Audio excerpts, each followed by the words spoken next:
What's up everyone? My name is Dr. Daniel Ricciardi. I'm a functional medicine practitioner who specializes in gut health. I'm also a licensed pharmacist and fitness enthusiast. I help clients with bloating, gas, and other gut issues so they can feel and look their best.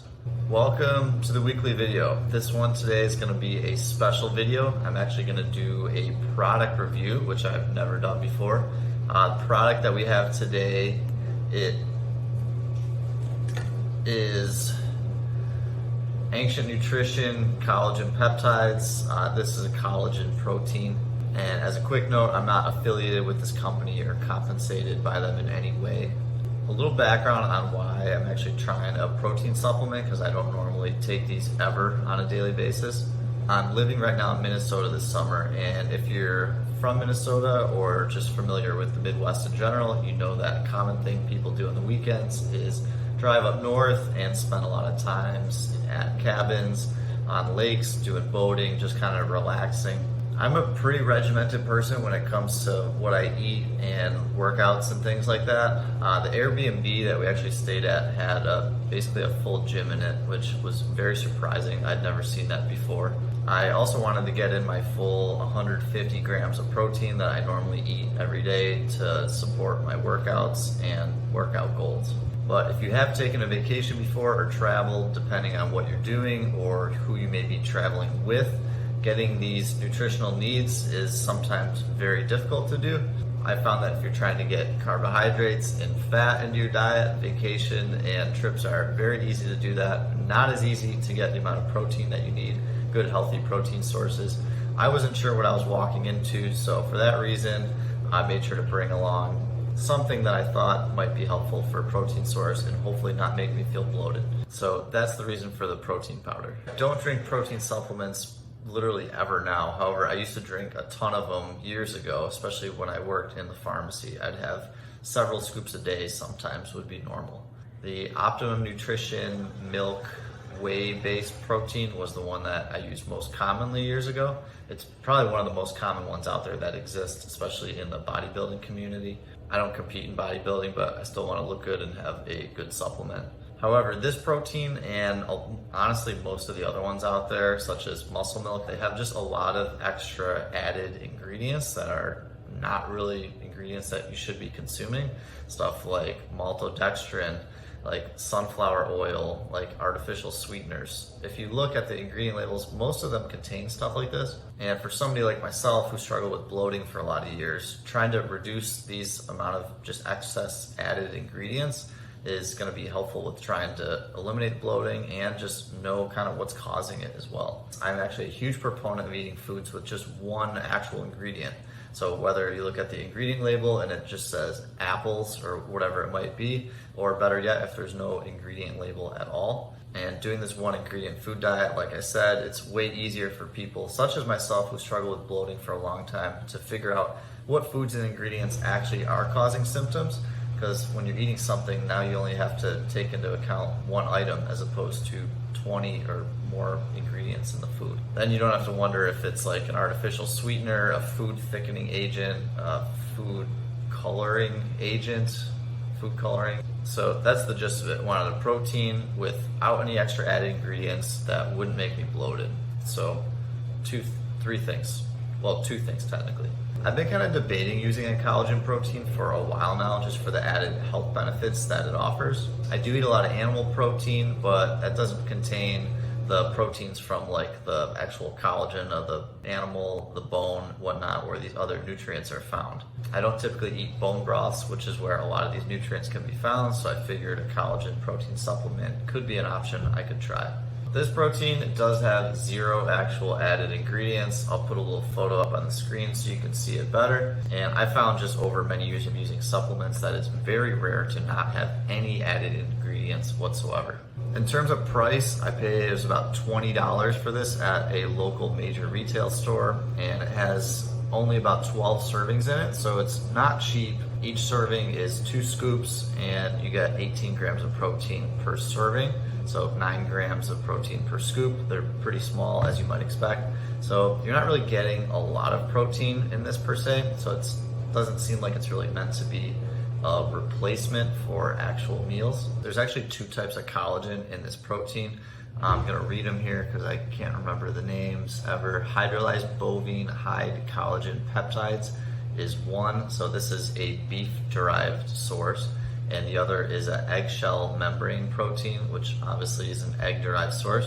Don't use this one if you have an egg allergy. The bovine beef-derived collagen is supposed to be very helpful for hair, skin, nails, and then most relevant to you and myself as somebody who's interested in gut health is just healing the gut lining, reducing that intestinal permeability so there's less inflammation going on in the gut and thus helping with symptoms of just any digestive issue. And then the eggshell membrane collagen is also good for like hair and stuff like that, but it's also especially good for joints. It contains glucosamine, chondroitin, hyaluronic acid. I think I said that properly. These are ones commonly found in joint supplements for joints that you'd find at the store or whatnot. If you look at the label of these, they'll actually probably say contains egg or avoid with egg allergy. That's because this is the source of where those ingredients are coming from.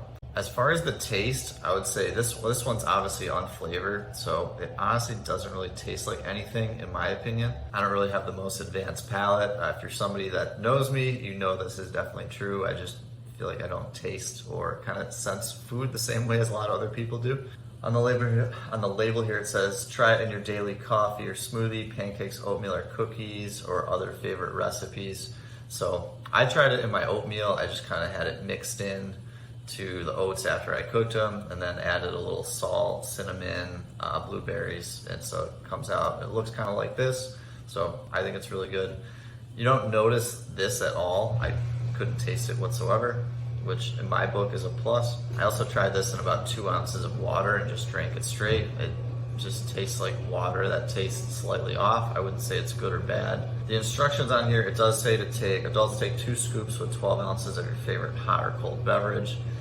Due to my specific digestion needs, I try to drink as little fluids as possible during meals. So therefore, if I do that, I have the highest, strongest stomach acid. So therefore, doing it with 2 ounces of water instead of 12 is what I do. And I also don't snack in between meals. So I'm not gonna be sipping on this in between one of my 3 meals a day that I eat. So that's the reason for kind of not following the exact directions on there. If you're somebody that needs awesome tasting protein shake or looking forward to an emotional dopamine hit from drinking the protein shake or whatnot, this is probably not going to be for you. It doesn't really have a taste.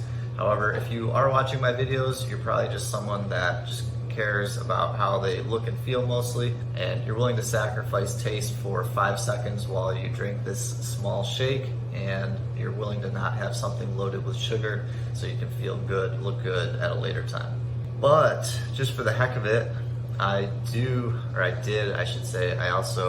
bad, and I also bought the vanilla flavor.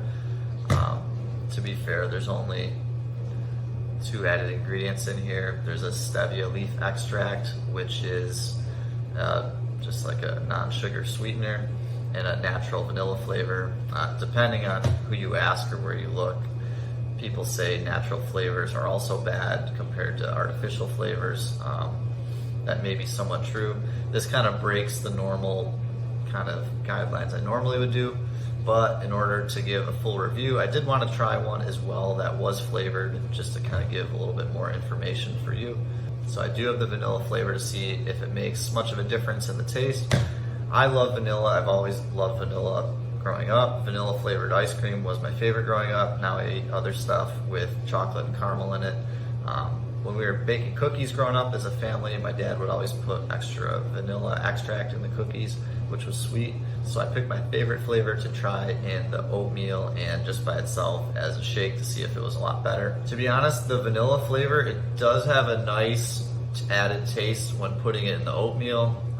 If that's obviously if you like vanilla flavoring. As far as the protein shake, I honestly didn't notice much of a different taste. It just tastes like a very, very diluted smoothie that still doesn't taste like much of anything. So after trying 2 different flavors of this, the unflavored and the vanilla, I determined that it's probably just a protein that's best if you just kind of assimilate it, add it into some kind of food and eat it. If you are somebody that drinks smoothies with a bunch of extra foods just kind of thrown in there, I'm sure it would be good also because it has a no flavor profile and it wouldn't overpower it in any way. Basically, this protein is not really meant to be the star of the show. Getting to the most important part, I wanted to know if it made me bloated though. So in order to really test this, I made sure I drank a decent amount of it. So I had 2 scoops twice a day, and I did that for 4 days. This is when I was up at the cabin. And I ate as close to a regular diet as I could while I was up at the cabin. And I actually did not experience any noticeable bloating, which is the #1 most important factor for me. So overall, I think this is a good product. It doesn't make you bloated. If you're someone that's trying to get more protein in your diet, it may be a good option for you. And that is the review. I hope you enjoyed it. If you have any questions on these, drop them in the comments below. If you are struggling with digestive issues, send me a message on my website at drdanielricciardi.com. If you scroll to the bottom of the website, there's an area to schedule your free 30-minute bloating breakthrough consultation or digestive health consultation. You can ask me any questions you have on your call, and I give as much information as I possibly can to help you with your goals in that 30 minutes. Thank you again for watching. Stay tuned for future videos. They air every Monday at 6 p.m. Central Time. Take care.